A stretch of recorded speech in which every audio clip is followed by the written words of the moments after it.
দর্শক স্বাগত জানাচ্ছি আমাদের নিয়মিত আয়োজন এখন প্রকাশ অনুষ্ঠানে। আজকে আমরা মূলত যে বিষয়ে কথা বলবো সেটি হচ্ছে সম্প্রীতি, সেই সঙ্গে সমসাময়িক রাজনীতি থাকবে। গোটা আয়োজন আপনাদের সাথে থাকবো আমি মোস্তফা কামাল স্বপন এবং আছেন আমার তিনজন অতিথি।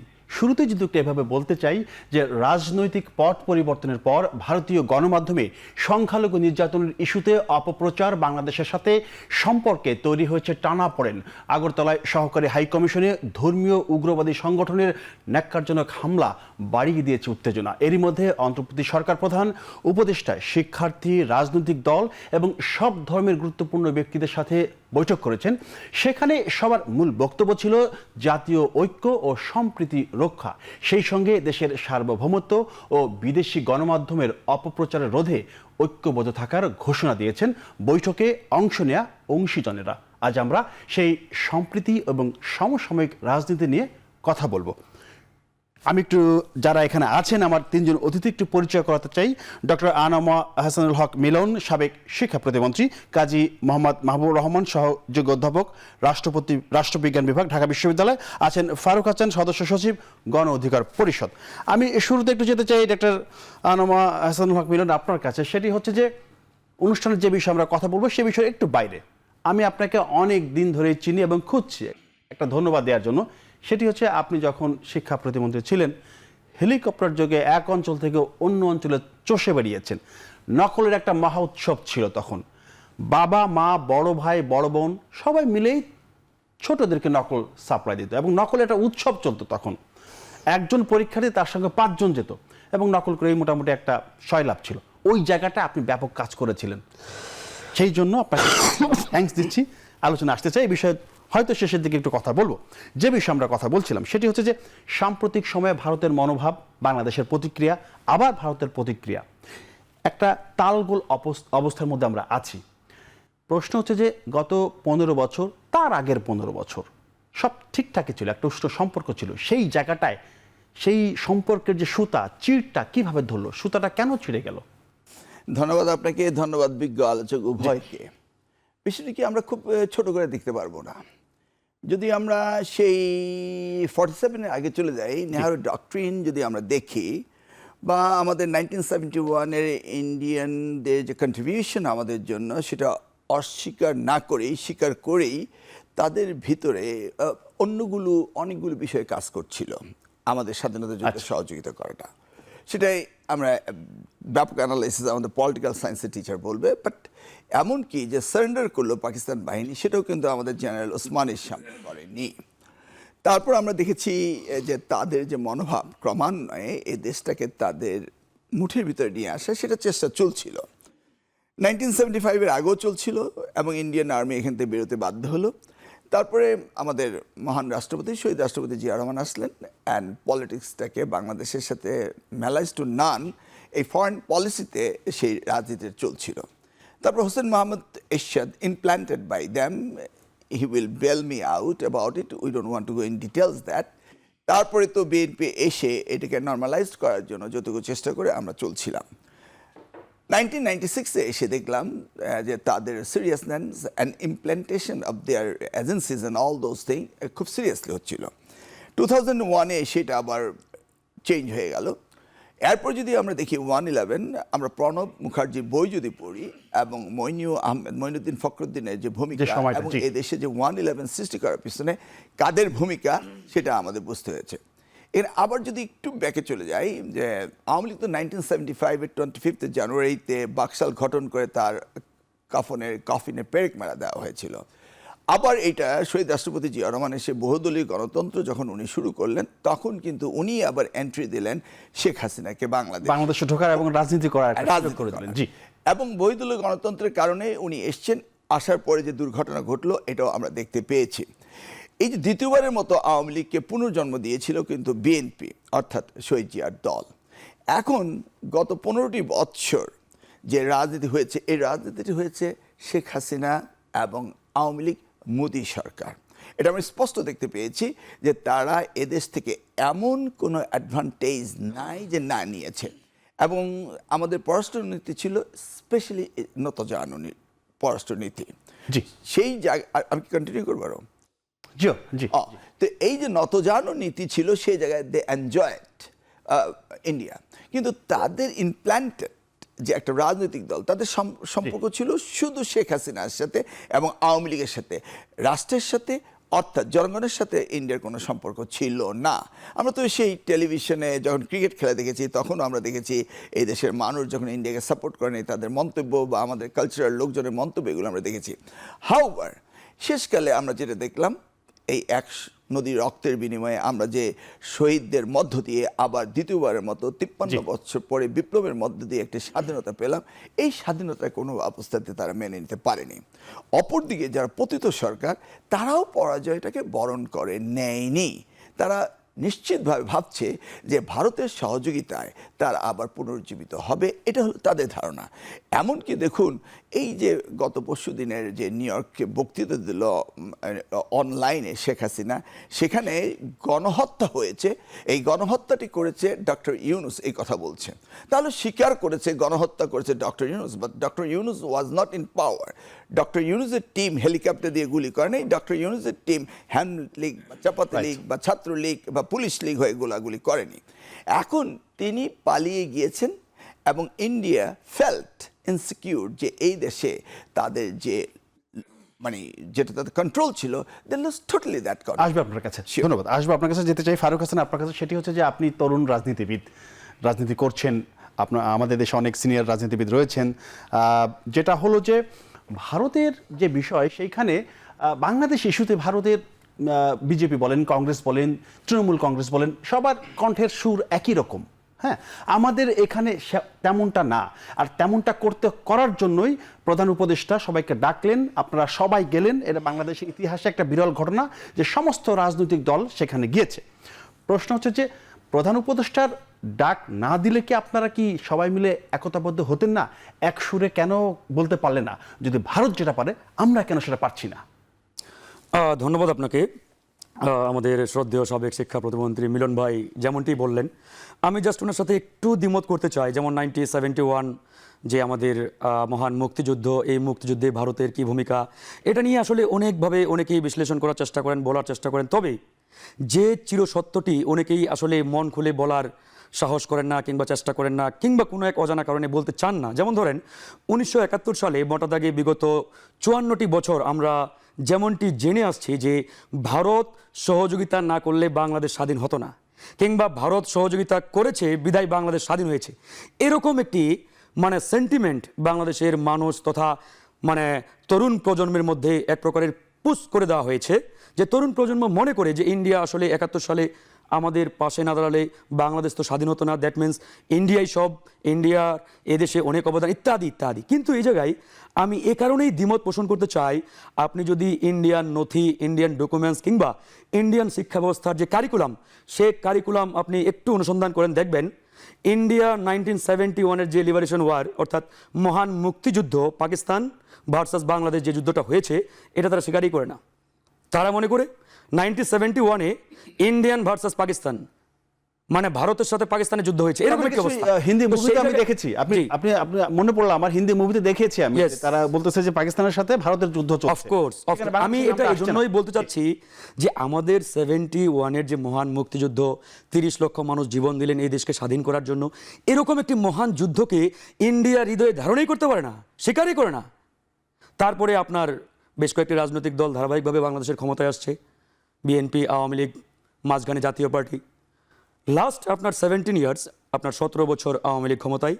এই 17 বছরে ইন্ডিয়ার সাথে বাংলাদেশের যে কূটনীতি এবং আপনার ডিপ্লোম্যাটিক রিলেশন, এটার চরম একটা মানে রাজা প্রজা অর্থাৎ দাসত্বের যে নীতি, এই নীতিতে তারা পরিণত করেছিল।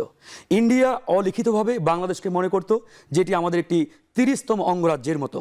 যেমন ইন্ডিয়া আপনার 29টি অঙ্গরাজ্য রয়েছে, ঠিক তার ধারাবাহিকতায় বাংলাদেশ একটি 30 নম্বর অঙ্গরাজ্য।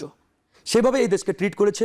হাসিনার চোখে বাংলাদেশকে তারা দেখেছে এবং হাসিনারকে ব্যবহার করে তারা এই দেশকে তাদের মতো করে তারা ব্যবহার করেছে। সেই জায়গা থেকে বাংলাদেশের জনগণের যে ক্ষোভ, এই ক্ষোভ আসলে একদিনের না, এটা দীর্ঘদিনের পুঞ্জীভূত ক্ষোভ। মানে পুঞ্জীভূত হতে হতে এটার বিস্ফোরণ আমরা মনে করি গত 5ই আগস্টে ছাত্র এবং জনগণ দেখিয়ে দিয়েছে। সেই জায়গা থেকে যে সুতাটির কথা বললেন, এই সুতাটি হঠাৎ করে কেন ছিঁড়ে গেল? আসলে এটা হঠাৎ করে ছিঁড়ে নাই, এই সুতাটিতে বারবার আঘাত করতে করতে এটাকে এমন একটা মানে পাতলা একটা অবস্থানে নিয়ে আসছে জনগণ, যেটার লাস্ট ধাক্কাটা গত 5ই আগস্টে ছাত্র এবং জনতা দিয়ে আসবে আপনার কাছে। তার মাধ্যমে কিন্তু এটা ভেঙেছে। আরেকটি বলে শেষ করবো, আপনি যেমনটি বললেন গত আপনার 3 দিন আগে মাননীয় প্রধান উপদেষ্টা আমাদের ডেকেছিলেন। আচ্ছা। তিনি না ডাকলে আমরা আসলে কেন সম্মিলিতভাবে একটা ইউনিটির ঘোষণা দিলাম না? আসলে দেখেন, কাউকে না কাউকে তো গার্ডিয়ানের ভূমিকা পালন করতে হয়। সেক্ষেত্রে বিএনপি পারতো, বিএনপি বাংলাদেশের এই মুহূর্তে সবচেয়ে বড় দল, তারা তো পারতো। তো না, এই জায়গায় আসলে ডাকটা দেখেন, আসে নাই। বাংলাদেশের যে রাজনৈতিক কালচার, এই রাজনৈতিক কালচারে এক দল আরেক দলকে অনেক সময় বিশ্বাস করে না, ভালোবাসে না, কিংবা কারো ডাকে কেউ যেতে চায় না, এরকম একটা সংস্কৃতি আমাদের এখানে বিরাজমান। ডক্টর মোহাম্মদ ইউনূস সেটা নেই, তারা তো একশোটা কথা বলছে। Please, G. Doctor Mohammad Yunus তো কোনো পলিটিক্যাল গভর্নমেন্ট না। আচ্ছা। তিনি যেহেতু ছাত্র জনতার সম্মিলিত একটি বিপ্লবের মাধ্যমে রাষ্ট্রীয় ক্ষমতায় আসছেন, দ্যাট মিন্স তার জায়গা থেকে আহ্বান করলে প্রত্যেকটি রাজনৈতিক দল যে স্বতঃস্ফূর্তভাবে সেখানে অংশগ্রহণ করে, হয়তোবা সেটা বিএনপি কিংবা জামাত ইসলাম ডাক দিলে অনেক রাজনৈতিক দল সেই কমফোর্টেবল ফিল করে না। সেই জায়গা থেকে হয়তোবা অতীতে এই জিনিসটা হয় নাই, উনি ডেকেছেন, সবাই আমরা গিয়েছি এবং তার ডাকে সাড়া দিয়ে ধন্যবাদ। আমরা একটা ন্যাশনাল ইউনিটি সেখান থেকে শো করেছি। আসবো আপনার কাছে, আমি আবার আসবো। যাবো একটু কাজী মোহাম্মদ মাহবুবুর রহমান, আপনি রাষ্ট্রবিজ্ঞান বিভাগের শিক্ষক। রাষ্ট্রের সাথে রাষ্ট্রের সম্পর্ক হয়, কিন্তু আমরা যেটা বললেন ফারুক হাসান, যে ভারত শেখ হাসিনার চোখে বাংলাদেশকে দেখেছে। বাংলাদেশে 18 কোটি মানুষের পালস, তাদের স্পন্দন কি প্রতিবেশী দেশ টের পাচ্ছে না? যে সম্পর্কটা কি দেশের মানুষের সাথে হওয়া উচিত, রাষ্ট্রের সাথে হওয়া উচিত, না ব্যক্তির সাথে ব্যক্তির? এই সমালোচনা রয়েছে। আপনি একজন শিক্ষক, ওই দৃষ্টিকোণ থেকে এই যে সম্প্রীতির যে সৌহার্দ্য বন্ধন, সেই জায়গাটায় কি টোকা লাগছে কিনা, ধাক্কা লাগলো কিনা আমাদের? অনেক অসংখ্য ধন্যবাদ আপনাকে চমৎকার প্রশ্নটা করার জন্য। এবং আমার সামনে উপস্থিত আছেন আমাদের শ্রদ্ধেয় মিলন ভাই এবং শ্রদ্ধেয় আলোচক গণ অধিকারের। তো এটা খুব ইম্পর্টেন্ট প্রশ্ন। আমরা জানি যে আধুনিক রাষ্ট্র যেটা জন্ম নিচ্ছে, আমি একটু খুব বেশি ন্যারেটিভ আলোচনায় গেলাম না, একটু তাত্ত্বিক, মানে সামান্য একটু। তো মডার্ন স্টেট, যেটাকে আমরা বাংলা আধুনিক রাষ্ট্র বলি, এবং আগে যে স্টেট সিস্টেম ছিল, এই দুইটার মধ্যে কিন্তু কিছুটা পার্থক্য আছে। মডার্ন স্টেট সিস্টেমটা হলো এরকম যে এখানে মডার্ন স্টেটের মানে আগের সিস্টেমের যে প্রধান পার্থক্যটা হলো ইন্টারন্যাশনাল লিগ্যাল সভরেনিটির অ্যাকসেপ্টেন্স। আচ্ছা, আপনি বাউন্ডারি ক্রস করতে পারছেন না, আপনি তাকে একটা রেসপেক্ট দিতে হচ্ছে, যত ছোট রাষ্ট্রই হোক। একটা বড় রাষ্ট্র আমেরিকার সাথে বসছে বার্গেনিং করতে, একটা ছোট রাষ্ট্র, তখনও কিন্তু ছোট রাষ্ট্র প্রধানমন্ত্রী বা প্রেসিডেন্ট যে আমেরিকা যায়, বা প্রেসিডেন্ট যদি যায় আমেরিকা সাপোর্ট করতে, আমেরিকার মতো শক্তিশালী রাষ্ট্র, সারা পৃথিবীর সবচেয়ে প্রভাবশালী রাষ্ট্র, তাকেও কিন্তু ওই ছোট রাষ্ট্রের প্রেসিডেন্ট কি equal importance, equal status, equal treatment দিতেই হবে। এই যে ট্রিটমেন্ট, এইটা কিন্তু আধুনিক রাষ্ট্রের ফল। এই আধুনিক রাষ্ট্রের এই ফলটার কারণেই আমরা যত ছোট রাষ্ট্রই হই না কেন, সাউথ এশিয়ায় অনেকগুলো ছোট রাষ্ট্র হয়েছে। এই ছোট রাষ্ট্রগুলোর সাথে বড় রাষ্ট্রটার যে লেনা দেনা গত 47-এর পরে তৈরি হয়েছে, এই লেনা দেনাটা স্বাস্থ্যকর ছিল না। এই অস্বাস্থ্যকর হওয়ার কারণেই দেখা যাচ্ছে যে অনেকের সাথে একটা অসন্তোষ পরিবেশ তৈরি হয়েছে। এবং আমরা কিন্তু সার্ক গঠনের সময় অনেক সময় বলেছি যে সার্ক গঠন করার সময় যে ডিবেটটা ছিল, সেই ডিবেটটা হলো ইন্ডিয়া ভাবছিল যে সার্কের মাধ্যমে মানে ছোট রাষ্ট্রগুলো ইন্ডিয়াকে কর্নার করে দেবে, সবাই একত্রিত হয়ে। আবার অন্যরা ভাবছিল যে ইন্ডিয়াকে যদি সার্কে নিয়ে আসা হয় তাহলে সে তার বড় রোল প্লে করে অন্যদের কর্নার করে দিবে। আপনার ভুটান, নেপাল, মালদ্বীপ কিন্তু তারা কিন্তু ছোট রাষ্ট্র হয়ে দেখিয়ে দিয়েছে, তারা মানে এখন দেখিয়ে দিয়েছে। এখন আপনি আরেকটা কথা মনে রাখেন, যে কথাটা মিলন ভাই এবং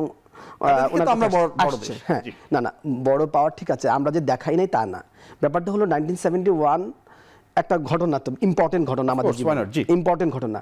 কিন্তু 1971-এর কারণে আপনি জানেন, এটা একটা ওনাদের দুজনের তথ্যের সাথে মানে সমর্থন করবে, এটা আর্গুমেন্টটাকে আরো জাস্টিফাই করবে। মানে র প্রতিষ্ঠা হওয়ার পরে বলা হয় যে র এর সবচেয়ে এবং প্রথম সার্থকতা হলো ইউনাইটেড পাকিস্তানকে ভেঙে দিতে পারা। তাহলে আপনি যদি এই বাক্যটা নেন, তাহলে এই আলোচনা আপনি কোথায় করবেন? এক। দ্বিতীয়ত হলো আমরা যে 1947 থেকে হাঁটি পা করে 1971 পর্যন্ত গেলাম, এটা টোটালি আমাদের অর্জন না? আপনারা দুজন বলেন তো, এখানে কি ইন্ডিয়া কোথাও ছিল? এক। দুই, 3 নাম্বার, পাকিস্তানকে আমাদেরকে সেভাবে নিয়েছে, আমরা তো, আমি তো সেটা বলি চেয়েছিলাম আমরা। তৃতীয়ত হলো, এটা আমাদের অসন্তোষের জায়গা, আমাদের অসন্তোষের জায়গা। তৃতীয়ত হলো আমরা যারা 25শে মার্চের পরে যুদ্ধে গিয়েছি, এবং এই হলের যে ছাত্ররা যুদ্ধে গিয়েছে, ইউনিভার্সিটির ছাত্ররা যে যুদ্ধে গিয়েছে, আচ্ছা। ইউনিভার্সিটি ছাত্রদের বাদ দিয়ে যদি আপনি দেখেন যারা যুদ্ধে গিয়েছে তাদের পোশাক আশাক দেখেন, প্রত্যেকের পোশাক আশাক দেখবেন গ্রামের অতি সাধারণ দরিদ্র মানুষের পোশাক। তাদের সাথে ইন্ডিয়ার কানেকশনটা কোথায়? তাহলে এই বাংলাদেশের 1971 ছিল আসলে বাংলাদেশের যুদ্ধ, বাংলাদেশ ওন করেছে এটা। এখানে অন্য একজন যুদ্ধের শেষ পর্যায়ে এসে বলেছে এই ক্রেডিট আমার। আপনি 6 ডিসেম্বর আগে মানে মানে ইন্ডিয়া কোথায়?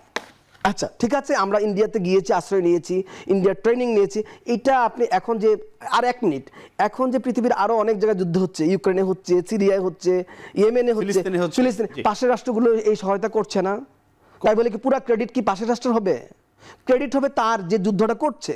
1971 এক্সক্লুসিভলি বাংলাদেশের মানুষের, বাংলাদেশের, এখানে আর অন্য কারোর ক্রেডিট নেওয়ার কোনো সুযোগ নাই। শুধু বলতে পারে কেউ অ্যাসিস্ট্যান্স দিয়েছে, এটা হতেই পারে, অ্যাসিস্ট্যান্স আমরা সবসময় নিই। আমরা কথা বলছিলাম সম্প্রীতি, সেই সঙ্গে সমসাময়িক রাজনীতি নিয়ে আমরা কথা বলছি। শুরুতে যেতে চাই ডক্টর আনোয়ার এহসানুল হক মিলন, আপনার কাছে জানতে চাই সেটি হচ্ছে যে আজকে আপনাদের দলের ভাইস চেয়ারম্যান তারেক রহমান তিনি ভার্চুয়ালি যুক্ত হয়ে ফরিদপুরের যে কর্মশালা, বিভিন্ন ডিস্ট্রিক্টের লোকজন সেখানে জড়ো হয়েছেন, সেখানে তিনি বলেছেন যে বিএনপি চায় একটি সুষ্ঠু নির্বাচন এবং সেই নির্বাচনের ফলাফল যাই হোক তিনি মেনে নেবেন। কিন্তু অন্তর্বর্তী সরকার এখন পর্যন্ত কিন্তু নির্বাচনের রোডম্যাপ ঘোষণা করেননি। তারা চাচ্ছেন আগে সংস্কার, আপনারা চাচ্ছেন নির্বাচন। যদি কিছু মন্তব্য করেন। আসছি আপনার দুটি প্রশ্নে, তার আগে একটু চলে আসি। ভারত কিন্তু আমাদেরকে বুঝতে পারেনি, কারণ আমাদের বাংলাদেশে যদি আপনার মাইন্ড সেট আপ না থেকে থাকে, পালসটা ধরতে পারেনি আমাদের। হ্যাঁ, আমরা কিন্তু এখন আমাদের জেনারেশন দুইটা ভাগ হয়ে গেছে। একটা আমাদের জেনারেশন 71 লিবারেশন মুভমেন্টের মুক্তিযুদ্ধ এবং তার সাথে, আরেকটা হলো এই millennial generation Z and alpha generation. Right. এই আলফা জেনারেশন কিন্তু কারোর অধীনস্থ হওয়ার কোনো কারণ নেই, সুযোগ নেই। Living in the global village, আর তাদের কাছে ইনফরমেশন তাদের মুঠিতে চলে আসছে। সেই জায়গাটিতে তাদেরকে কোনো কিছু আপনি ওই পাঠ্যপুস্তকে পুঁথির মতো পড়িয়ে ছেড়ে দিবেন, আর সেটা ওই প্রফেসর হিতে বিপরীত হয়েছে, সেই দিন সেটা চলে প্রমাণ গেছে। হয়েছে। তো সেই জায়গাটি ভারত বুঝতে পারেনি মনস্তান্ত্রিকভাবে আমাদের দেশের নাগরিকদের বর্তমান অবস্থা কি, এবং তারাও এমন একটা ক্রাইসিস চলে গিয়েছে। যেমন মোদি কিন্তু এককভাবে সরকার গঠন করেনি, এবং সেই ক্ষেত্রে আপনি দেখেন ভারত একটা ডিপ স্টেটের দিকে যাচ্ছে। এখন একটি কার্ড সকলেই প্লে করছে, অর্থাৎ মমতাও মাইনরিটি কার্ড, কংগ্রেসও মাইনরিটি কার্ড, মোদিও মাইনরিটি কার্ড, এটা তাদের খেলতেই হবে। সবার হাতে কার্ড আছে, আমাদের হাতে কি কোনো কার্ড নেই? নিশ্চয়ই আসছে। তো এখন এই যে মাইনরিটি কার্ড দিয়ে তারা খেলছে তাদের দেশকে ইউনাইটেড করার জন্য, এবং তারা তিনটি সকলে মিলে ইউনাইটেড হয়েছে। কিন্তু অন দ্য আদার হ্যান্ড এই যে ডিপ স্টেট হয়ে অন্যান্য জায়গাগুলো যে মোদির বিরুদ্ধে কাজ করছে, সেটা তার বুঝতে একটু সময় লাগছে, কিন্তু সেও দিশেহারা হবে কয়েকদিনের মধ্যেই, সেটাও আপনি দেখতে পাবেন। আসুন আপনার প্রশ্নে আসি। জনাব তারেক রহমান সাহেব যেটা বলেছেন সুষ্ঠু নির্বাচনের কথা, দেখুন যতই দিন যাচ্ছে ততই কিন্তু আমরা একটু প্রবলেমেটিক ওয়ের দিকে এগোচ্ছি। সেজন্যই রাজনৈতিক দলরা এই বিষয়গুলি দেখবেন, সুষ্ঠু নির্বাচনের মধ্য দিয়ে রাজনৈতিক দল আসবে এবং তারা সরকার গঠন করবেন এবং রাজনৈতিকভাবে মোকাবেলা করবেন। আমাদের বর্তমান যারা রয়েছে উপদেষ্টা, তারা কিন্তু রাজনীতিবিদ না, বা তাদের ওই ধরনের ফিল্ড ওয়ার্ক বা জনগণের সম্পৃক্ত নেই। সেজন্যই দেখবেন প্রত্যেকটা ফ্লাডই হোক বা দ্রব্যমূল্য বাড়ুক বা জনপ্রশাসন পুলিশ কাজ না করুক, তারা কিন্তু ফিল্ডে যাচ্ছে না। এটা নিয়ে তাদের একটা দুর্বলতা রয়েছে এবং সেটি জাতিকে অনেকটা বিব্রত করছে এবং ক্ষতি করছে। আর আপনি বললেন সংস্কারের কথা। ইয়েস, সংস্কার কিন্তু ইস এন্ডলেস, সংস্কার কিন্তু চলমান। এই সংস্কার কি 20 বছর পরে থাকবে না? 30 বছর, যতদিন পৃথিবী থাকবে ততদিন চলবে, সংস্কার চলবেই। কিন্তু ইমিডিয়েটলি আপনার যে সংস্কারগুলো প্রয়োজন সেটা আপনি হাত দিন, যেমন নির্বাচন কমিশন সংস্কার, পুলিশ, জনপ্রশাসন, যেটা নির্বাচন রিলেটেড সেই সংস্কারগুলো করলেন, এবং সেই সাথে যদি আপনি একটা টাইম লাইন ফ্রেম বলে দেন, তাহলে আমরা যারা রাজনীতি করছি আমাদেরও সুবিধা হবে, জনগণের সুবিধা হবে, সকলে আমরা বুঝতে পারবো। তবে খুশির খবর হলো আজকে আমি দেখেছি নিউজ যে শিক্ষা উপদেষ্টা স্যার বলেছেন যে আগামী বছর নির্বাচন হওয়ার সম্ভাবনা রয়েছে। আপনার সমস্যা আছে, উনি সেটা বলেছেন, এটা তার নিজস্ব ব্যক্তিগত মন্তব্য। সেটা বটে, কিন্তু যখন একজন অ্যাডভাইজার কোনো কথা বলেন, এটা অ্যাবসলিউটলি নট, মানে ওনার ব্রিগেডিয়ার সাকাও তো বলেছে লন্ডনে যে 2026 সালের মাঝামাঝিতে নির্বাচন হতে পারে, ওটাও ছিল তার ব্যক্তিগত মন্তব্য। উনি ওনার বিষয়ে আবার একটু আমরা বেশিও বলতে চাচ্ছি না, কারণ ওনার অ্যাপয়েন্টমেন্টও ইজ এ কন্ট্রোভার্সি, বুঝতে পেরেছেন তো? জি, আমি একটু আসতে চাই ফারুক হাসান আপনার কাছে। সেটি হচ্ছে যে বিএনপির পক্ষ থেকে বারবারই বলা হচ্ছে যে একটি জাতীয় সরকার গঠন করা হবে। হ্যাঁ, বিএনপি অনেক বড় দল, আর আপনারা গণ অধিকার পরিষদ, সিপিবি বলেন, নাগরিক কমিটি বলেন, জামায়াত ইসলামী যারা আছেন, এই জাতীয় সরকারে আপনারা কিভাবে সম্পৃক্ত হতে পারেন? এই আপনাদের মানে বিএনপির এই যে চাওয়া, তারা যেভাবে চাচ্ছে, সেই চাওয়ার সাথে আপনার চাওয়ার সমন্বয় আছে কিনা, আপনি সেইভাবে আপনিও চান কিনা? ধন্যবাদ। আসলে এই প্রশ্নটি বিএনপির প্রতিনিধি হিসাবে যেহেতু মিলন ভাই আছেন, ওনাকে করলে বেটার হতো। তারপরেও বলি, তার আগে সংস্কার নাকি নির্বাচন, জাস্ট এ বিষয়ে হ্যাঁ, সেটা বলো, কথা না বললেই নয়। দেখুন, 1971-এ যখন একটি মহান মুক্তিযুদ্ধের মাধ্যমে আমরা একটি নতুন বাংলাদেশ পেলাম, এরপরে জনগণের একটি প্রত্যাশা ছিল যে আমরা একটি কাঙ্ক্ষিত স্বপ্নের বাংলাদেশ বিনির্মাণ করতে পারবো, কিন্তু বাস্তবিক অর্থে সেই বাংলাদেশ আমরা বিনির্মাণ করতে পারি নাই। কেন পারি নাই? কারণ ওই সময়ের পলিটিশিয়ান যারা ছিল, রাজনীতিবিদ যারা ছিল, যারা ক্ষমতার চেয়ারে ছিল, তারা জনগণের পালস বুঝে রাষ্ট্রটাকে পরিচালনা করে নাই।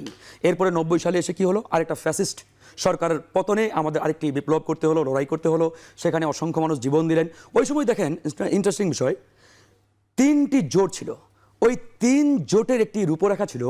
তখন তো তারা মানে মহান বিপ্লবী এবং ওই বিপ্লবের মহানায়ক মিলন ভাইরা।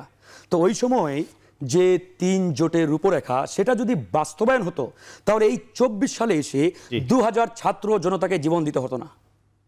একবারই চ্যালেঞ্জ নিয়ে এই প্রশ্নটা আমি করতে পারি। তার মানে ওই সময় যারা বিপ্লব পরবর্তী সময়ে ক্ষমতায় আসছেন, জীবন কি তাহলে বৃথা গেল?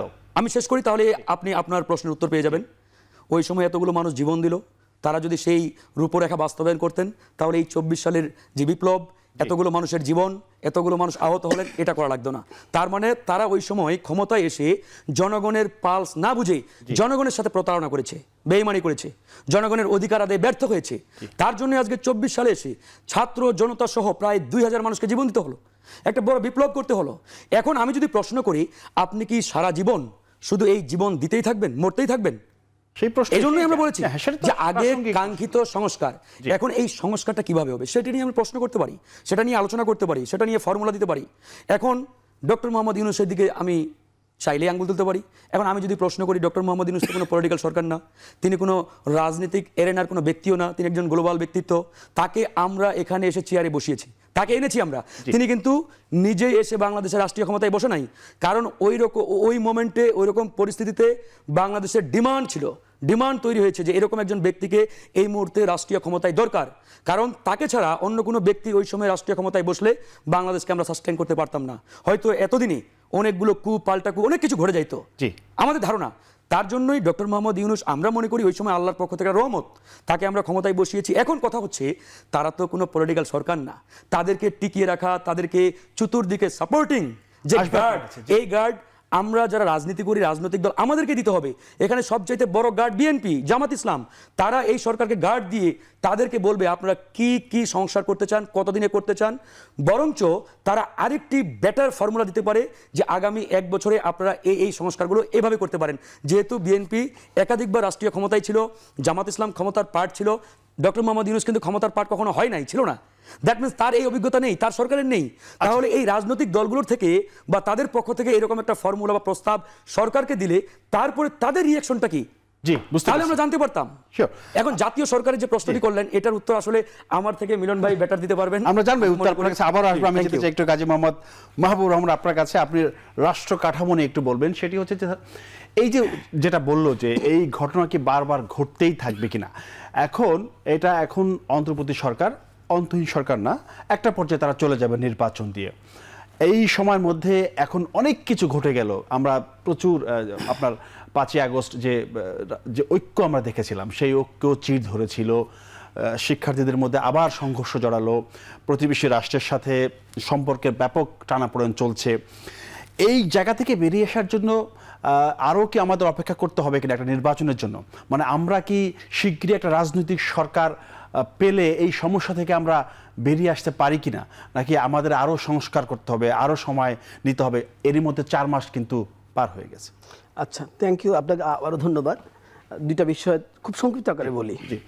একটা হলো, আপনাকে যে বিষয়টা আগে উত্থাপন করেছিলাম যে রাষ্ট্রগুলোর মধ্যে আধুনিক রাষ্ট্রের যে বয়ান, সেই জায়গায় আমি বলেছিলাম আপনাকে যে এটা প্রিন্সিপাল অফ লিগ্যাল সভরেনিটির ভিত্তিতে তৈরি আছে, যে আইনগত যে সার্বভৌমত্ব তার। 2 নম্বর হলো সে একটা জুরিডিক্যাল ইকুইভ্যালেন্স অফ স্টেটস, রাষ্ট্রগুলোর মধ্যে একটা সমতা, জি, জুরিডিক্যাল ইকুইভ্যালেন্স অফ স্টেটস, এই দুইটা ভাবে কিন্তু আধুনিক রাষ্ট্র আলাদা। সুতরাং আধুনিক রাষ্ট্র এই দুই জায়গায় একটা অভ্যন্তরীণভাবে আলাদা, আচ্ছা। মানে ভিতরে, আবার এক্সটার্নালি, ইন্টারনালি এবং এক্সটার্নালি আলাদা। তো এক্সটার্নালি আপনি দেখতে পাচ্ছেন ভারতের সাথে এবং অন্যান্য আমেরিকার সাথে, চায়নার সাথে বাংলাদেশের সম্পর্ক। আবার অভ্যন্তরীণভাবে আপনি সংস্কারের কথা বলছেন, রাষ্ট্রকে দাঁড়াতে হয়, জাতি গঠন বলি আমরা, জাতি গঠন বলি, রাষ্ট্র গঠন বলি। তো রাষ্ট্র গঠনের বিতর্ক কিন্তু পাকিস্তান স্টেট থেকে চলে আসছে, আপনি 1947 থেকে কিন্তু এটা উঠে আসছে। এবং এই নিয়ে কিন্তু আমাদের যারা political science, Pakistan failure in national integration, Rounaq জাহানের যে থিসিসের ভিত্তিতে প্রাইমারিলি এই যে পাকিস্তান সেপারেশন, এটার চিন্তা অনেক সময় করা হয়। সেই জায়গায় কিন্তু বারবার আলোচনার প্রথম চ্যাপ্টারে আলোচনা আসছে স্টেট বিল্ডিং এবং নেশন বিল্ডিং বোথের ক্ষেত্রে পাকিস্তানের ফেইলিউর। তো ওই স্টেট বিল্ডিংয়ের ধাক্কাটা কিন্তু বাংলাদেশ হওয়ার পরেও রয়ে গেছে, কারণ বাংলাদেশ হওয়ার পরেও মানে সেভাবে রাষ্ট্রকে তৈরি করার জন্য যে প্রস্তুতি, সেই প্রস্তুতি হয়নি। বিশেষ করে পাকিস্তানের মানে পাকিস্তানের বছরে আমরা প্রস্তুতি নিতে পারলাম না। হ্যাঁ, পাকিস্তানের সংসদে নির্বাচিত সদস্যরা কিন্তু সংবিধান তৈরি করতে গেছে। সো এটা আমাদেরকে ভাবতে হবে যে এই সংবিধান তৈরি করতে যাওয়ার কারণে আমরা কিন্তু সেভাবে প্রস্তুতি নিয়ে সংবিধান তৈরি করিনি, এবং অল্প সময়ের মধ্যে সংবিধান তৈরি করছে খুব দ্রুত।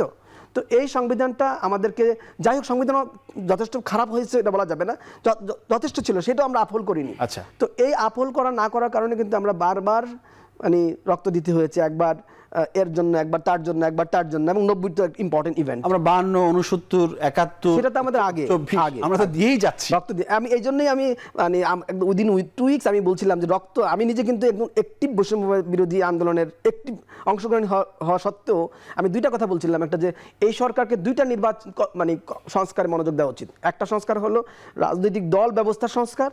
আপনি তো রিফর্ম করে টিকাতে পারবেন না, আপনাকে যেতে হবে রাজনৈতিক দলের কাছে। তো আলটিমেটলি যখন আপনি রাজনৈতিক দলের কাছে ক্ষমতা হস্তান্তর করবেন, সে তো আপনার সকল সংস্কার এক নাইটেই বাতিল করে দিতে পারবে, এক কথায় বাতিল করে দিতে পারে। তাহলে আপনি কি করতে হবে? রাজনৈতিক দল ব্যবস্থাকে টিকে রাখতে হবে আগে, এবং এটাকে উন্নত করতে হবে। সেটা হয়নি। 2 নম্বর সংস্কার দরকার ছিল নির্বাচনী ব্যবস্থার সংস্কার। আমি 2টা কথা উইদিন 2 উইকস বলেছি, বিভিন্ন জায়গায় লিখাতে বলেছি, মানে অনেক জায়গায় লেখাতে বলেছি। সংস্কারটা, নির্বাচন সংস্কার, দুইটা সংস্কার মনোযোগ দেওয়া উচিত। এই সরকার যদি সফল হতে হয়, আমি 2 উইকসের মধ্যে বলেছি, প্রথম হলো আমার লেখাতে, অথবা আরো কত অনেকগুলো বোর্ডিং বার্তা লেখাতে বলেছি। একটা হলো আপনি নির্বাচনী সংস্কারের ব্যবস্থা করেন, আর একটা হলো আপনি রাজনৈতিক দল ব্যবস্থা সংস্কার করেন। কারণ নির্বাচনের মধ্যে দিয়ে সত্যিকারের লোকটা আসবে, আর রাজনৈতিক দলটাকে আপনি কমিটেড করেন। এইটা কিন্তু বিএনপি কিন্তু আজকে আপনি সংস্কারের কথা বলছেন না, এই সংস্কার কিন্তু বৈষম্য আমরা অনেকেই বলছি এই 5 আগস্টের পরে আমরা কিন্তু প্লিজ, কিন্তু এই সংস্কারের কথা কিন্তু বিএনপি বলছে আরো অনেক আগের থেকে। কিন্তু তার 10 দফা আছে, তার 19 দফা আছে, তার 31 দফা রিসেন্টলি আছে, এখন আছে। কিন্তু সে কিন্তু এই প্রধানমন্ত্রীর ভারসাম্য, ক্ষমতার ভারসাম্য, রাষ্ট্রপতি ক্ষমতা, দ্বিকক্ষ বিশিষ্ট, এইসব আলোচনা কিন্তু আরো কয়েক বছর আগে থেকে আসছে। আমার কথাটা আপনি খেয়াল করেন যে আমরা যে সংস্কারের কথা বলছি, বিএনপি রাজনৈতিক দল হিসেবে কিন্তু এই সংস্কারের আলোচনা অনেক আগেই নিয়ে এসেছে। সো বিএনপিকে সংস্কারের বাইরে সংস্কারের চিন্তা করছে না, এটা মনে করাটাও কঠিন, ঠিক না, আনজাস্টিফায়েবল। সো আমার মনে হয় আমরা রাজনৈতিক দল ব্যবস্থা যে ক্ষমতা আসতে চায় আসুক, সেটা সরকারি মানে নিয়মতান্ত্রিকভাবে আসুক। রাজনৈতিক দল আপনি শুধুমাত্র একটা কাজ করেন প্লিজ, সেটা হলো রুলস অফ গেম ঠিক করেন ক্ষমতা হস্তান্তরের, এবং স্মুথ পাওয়ার ট্রান্সফার করেন। এই দুইটা যদি প্রক্রিয়া ঠিক করতে পারেন, বাংলাদেশ খুব দ্রুত ঠিক হয়ে যাবে। কিন্তু আপনি বিশাল কাজের মধ্যে যেন না, সেটা তো আমরা চাচ্ছি বাংলাদেশ খুব দ্রুত ঠিক হয়ে যাক, আমরা ওইদিকে যেতে চাই। আমরা কথা বলছেন সম্প্রীতি, সেই সঙ্গে সমসাময়িক রাজনীতি নিয়ে। আমি একটু শুরুতে যেতে চাই ডক্টর আনামা এহসানুল হক মিলন আপনার কাছে। সেটি হচ্ছে যে আওয়ামী লীগ প্রশ্নে এক এক দলের এক এক মত দেখা যাচ্ছে। জামায়াত ইসলামী এর মধ্যে আওয়ামী লীগের প্রশ্নে জনগণের উপর ছেড়ে দিয়েছে তাদের ভারটা, জনগণই সেটা দেখবে। আর এরই মধ্যে আমাদের প্রধান উপদেষ্টা ডক্টর মোহাম্মদ ইউনূস বলেছেন যে তাদের বিরুদ্ধে যে বিচার করার কথা, সেই বিচারটা হওয়ার পরেই আওয়ামী লীগকে তারা নির্বাচনে স্বাগত জানাবে। আওয়ামী লীগের প্রশ্নেতে আপনাদের অবস্থানটা কি, বিএনপির অবস্থানটা কি? বিএনপির অবস্থান খুব স্পষ্ট। প্রথমত, বিএনপি একটি গণতান্ত্রিক দল, বহুদলীয় গণতন্ত্র এদেশে প্রতিষ্ঠিত হয়েছে আমাদের নেতা শহীদ রাষ্ট্রপতি জিয়া রহমানই করেছেন। অতএব আমরা কোনো দলকে ডিরেক্টলি নিষিদ্ধ করার পক্ষে বিপক্ষে কথা আমাদের দল, অন্তত যেই দলের দার্শনিক ফিলোসফিক্যালি যেই দল বিশ্বাস করে বহুদলীয় গণতন্ত্র, আমরা সেটা বলতে পারি না। কিন্তু কথা হচ্ছে একটি দলকে অবৈধ ঘোষণা করা, সেটি নির্ভর করে দলীয় নেতারা তারা এই বিগত দিনগুলো তাদের বিচারের কাঠগড়ায় দাঁড় করালে পরে তারা দোষী সাব্যস্ত হয় কিনা সেটা, অথবা দলীয় প্রধান ধরুন শেখ হাসিনা পতিত সরকার প্রধান বা ওবায়দুল কাদের, তারা যে সমস্ত ডাকগুলি দলকে দিয়েছে এই গণহত্যার জন্য, এই জেনোসাইডের জন্য, এগুলি যখন ইন্টারন্যাশনাল ক্রিমিনাল কোর্টে এগুলি নিয়ে বিচার হবে সে সময় নিশ্চিত তারা ব্যক্তিগতভাবে দোষী সাব্যস্ত হবে এবং দলীয় প্রধান দলীয় মহাসচিব দোষী সাব্যস্ত হবে। যদি সেই দোষী সাব্যস্ত হওয়ার পরে তারা যদি নির্বাচনে আসতে না পারে সেই জন্য তো তারা নিজেরাই দায়ী। কিন্তু বিএনপি কখনো অগণতান্ত্রিক কথা বলবে না স্পষ্টত। এবার আসুন অন্যান্য বিষয় একটু। জাতীয় সরকার সম্পর্কে বিএনপি কিন্তু তার 31 দফা ম্যানিফেস্টোতে বলেছে নির্বাচনের পর আমরা জাতীয় সরকার করব। সেই জন্যই নির্বাচনের আগে পূর্ববর্তী জাতীয় সরকারের বিষয়ে আমাদের কোনো মতামত ছিল না। আর জাতীয় সনদ লেখার এখন প্রয়োজন হয়েছে। দুইজন বিজ্ঞ আলোচক যেটি নিয়ে আসলো যে আমাদের 90 গণঅভ্যুত্থানের সময় 3 জোটের রূপ 5 দল 7 দল 8 দল সেটা পরবর্তীতে কার্যকর হয়নি। কিন্তু আজকের প্রেক্ষাপটে প্রত্যেকটি দল যদি আজকের জনগণের সেন্টিমেন্টের উপর ভিত্তি করে যদি জাতীয় সনদ তৈরি করে যে আমরা এই সংস্কারগুলো মেনে নেব এবং সেটা যদি নির্বাচনী ইশতেহারে রিফ্লেক্ট করে তাহলে আগামী দিনে তারা করতে বাধ্য এবং জনগণ সেই ইশতেহার দেখেই তো ভোট দিবে। সেই ক্ষেত্রে আমি মনে করি যে বিএনপি যে কথাগুলো বলছে সেগুলি ঠিক মতোই বলছে। আসুন নির্বাচন কমিশন সম্পর্কে প্রফেসর বললেন, নির্বাচন কমিশনকে আমি মনে করি গণতন্ত্র কমিশন। নির্বাচন কমিশন শুধু নির্বাচন করিয়ে দিবে এতটুকুই তার কাজ নয়, এবং দলীয় গণতন্ত্র রয়েছে কিনা, দলগুলি সঠিকভাবে হচ্ছে কিনা, গণতন্ত্র শুরু হয় তো দল থেকে। এই সার্বিক বিষয়ে নির্বাচন কমিশন তার দেখভাল করতে হবে। আরেকটা প্রশ্ন আমাকে করতে চাই, সেটা হচ্ছে জামায়াত ইসলামের সাথে আপনাদের সম্পর্ক দীর্ঘদিনের, সেই সম্পর্কে এখন নেই বললেই চলে। আপনাদের জোট ছিল, জোট আছে কিনা? আরেকটা বিষয় হচ্ছে যে যদি জোট না থেকে থাকে তাহলে জামায়াত কি আপনাদের প্রতিযোগী, সহযোগী নাকি প্রতিদ্বন্দ্বী? না, জোটের বিষয়টি হয়েছিল জামাত বিএনপি মিলে জোট হয়েছিল, আবার আওয়ামী লীগ তাদের 14 দলের জোট হয়েছিল। এইটা তখন দুই ভাগে বিভক্ত হয়েছিল। এখন তো আওয়ামী লীগ এবং 14 দলের জোট, জাতীয় পার্টি তার নিষ্ক্রিয়। ইন দিস কেস আপনাদের জোটটা কি আছে?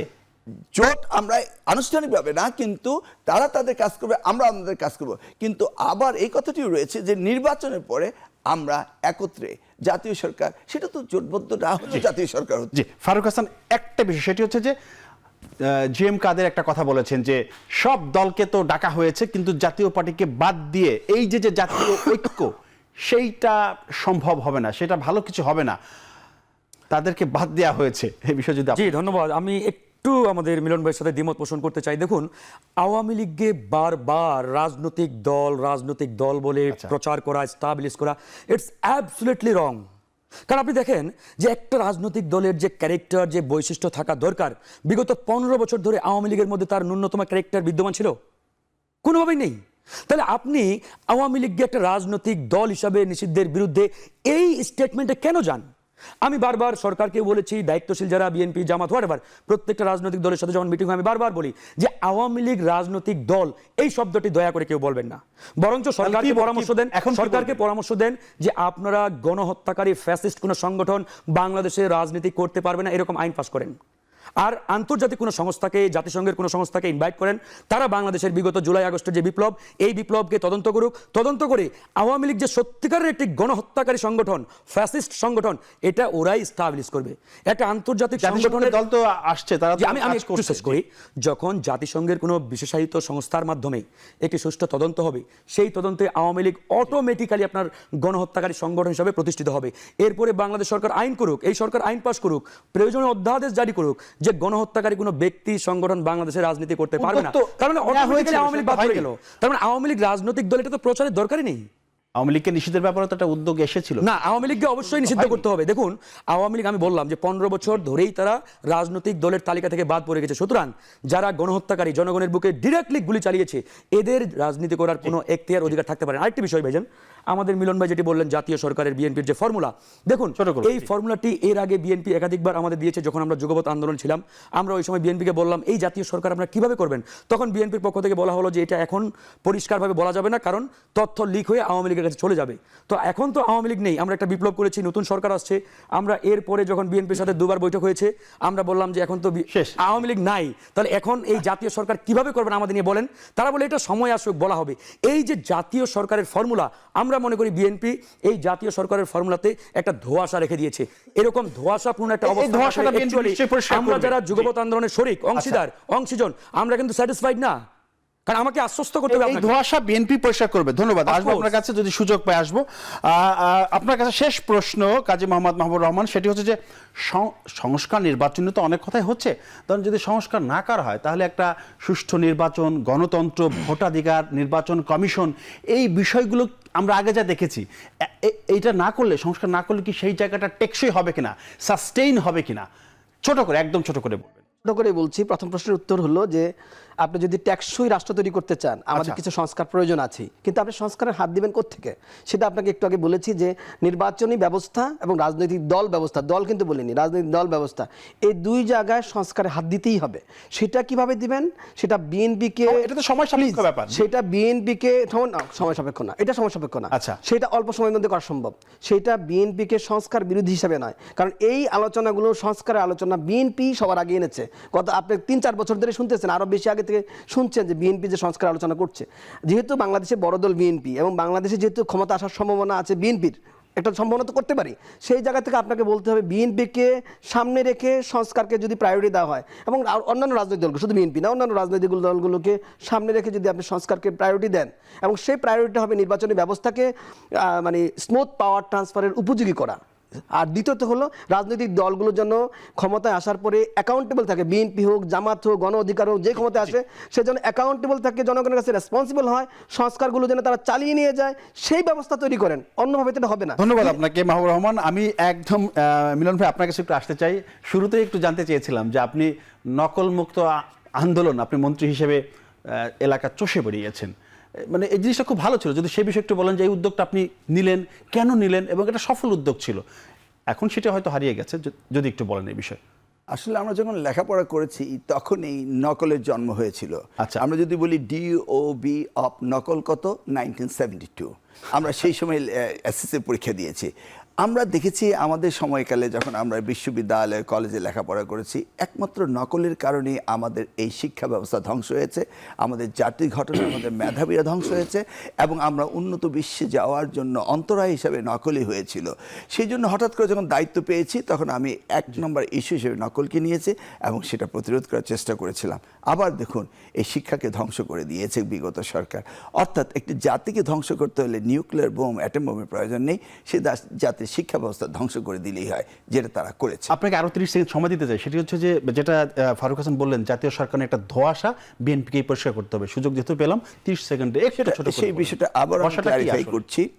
এমন কোনো ইন্ডিকেটর নেই যেটাতে যদি পরিমাপ করা হয় আওয়ামী লীগ রাষ্ট্রদ্রোহী, সন্ত্রাসী, খুন, রাজানি, ধর্ষণ, লুট, তরাজ, মানি লন্ডারিং সব কিছু তারা করেছে। তো তারা যখন বিচারের কাঠগড়ায় আসবে, কোন বিষয়ে তারা পার পাবে? আমরা বিচারের আগে বিচার করব কেন? আমরা তো জানি আওয়ামী লীগ যা করেছে তার রায় তাদের ভাগ্যে সুনিশ্চিত কি হবে। সেই জন্যই আমরা বলছি let them face the court. Thanks, আপনাকে অসংখ্য ধন্যবাদ ডক্টর আনাম এহসানুল হক, কাজী মোহাম্মদ মাহবুব রহমান এবং ফারুক হাসান। দর্শক, অনুষ্ঠান একদম শেষ পর্যায়ে এসে গেছি। যাবার আগে শুধু বলতে চাই যে সম্প্রীতির যে হৃদয়ের বন্ধন, সেই বন্ধনকে শক্ত করে গিট দিয়ে আমরা আগামীর বাংলাদেশ গড়তে চাই। এই বাংলাদেশে দল, মত, ধর্ম, বর্ণ সব মানুষ থাকবে, প্রত্যেকেরই মতের ভিন্নতা থাকতে পারে, সেটাই ডেমোক্রেসির সৌন্দর্য। আর সেই সৌন্দর্যকে নিয়েই আমরা নতুন বাংলাদেশ করতে চাই। আজ এ পর্যন্তই। আগামীতে নতুন কোনো বিষয় নিয়ে আমরা কথা বলবো। সে পর্যন্ত সবাই ভালো থাকবেন, নিরাপদে থাকবেন। সবাইকে ধন্যবাদ। শুভরাত্রি।